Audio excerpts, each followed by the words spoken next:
4 lockdown के बाद देश अनलॉक 1 में पहुंच चुका है। तो इस बीच कोरोना से लड़ाई की रणनीति पर मेडिकल एसोसिएशंस ने सवाल उठा दिए हैं। 25 मई को प्रधानमंत्री नरेंद्र मोदी को लिखी साझा चिट्ठी में कहा गया है कि भारत मानवीय त्रासदी और बीमारी के फैलाव दोनों में बड़ी कीमत चुका रहा है। महामारी पर ठोस रणनीति के बजाय राष्ट्रीय स्तर पर विसंगतियों वाली और तेजी से रणनीति बदलने वाली नीतियां अपनाई गईं।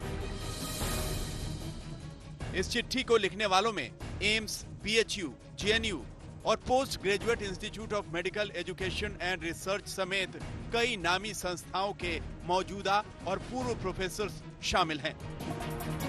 इन्हीं में से एक डॉक्टर हैं डीएस रेड्डी, जो बीएचयू के पूर्व प्रोफेसर हैं और सरकार ने जो 11 कोविड-19 टास्क फोर्स बनाया है उसमें से एक के प्रमुख हैं। उसी टास्क फोर्स के एक और सदस्य डॉक्टर शशिकांत, जो कि एम्स नई दिल्ली में कम्युनिटी मेडिसिन सेंटर के प्रमुख हैं, उन्होंने भी पीएम मोदी को लिखी चिट्ठी पर दस्तखत किया है। प्रधानमंत्री को लिखी चिट्ठी में कहा गया है कि अगर प्रवासी मजदूरों को तभी घर जाने दिया जाता तब कोरोना का फैलाव कम था तो आज की स्थिति नहीं बनती। एक्सपर्ट्स की इस चिट्ठी से लॉकडाउन की रणनीति पर सरकार को घेर रहे विपक्ष को मौका मिल सकता है। कांग्रेस नेता राहुल गांधी ने हाल ही में मोदी के लॉकडाउन को नाकाम बताया था। मोदी जी ने कहा था कि 21 दिन में कोरोना की लड़ाई जीती जाएगी। 4 लॉकडाउन हो गए, तकरीबन 60 दिन हो गए। हिंदुस्तान पहला देश है जो बीमारी के बढ़ते वक्त लॉकडाउन बंद कर रहा है। यह बात क्लियर है, स्पष्ट है कि हिंदुस्तान का लॉकडाउन फेल हुआ है।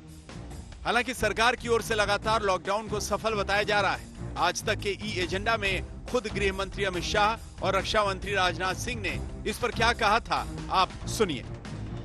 कोरोना का संकट है, नुकसान भी हुआ है, तकलीफें भी बहुत लोगों को हुई है, जान भी बहुत लोगों को गई है, मगर इसको विश्व के सापेक्ष में अगर देखते हैं तो हमें लगता है कि ये लड़ाई मोदी जी के नेतृत्व में बहुत अच्छे से लड़े हैं। लॉकडाउन की घोषणा प्रधानमंत्री ने समय के साथ न की होती तो आज पता नहीं भारत की स्थिति कितनी बदतर हो गई होती।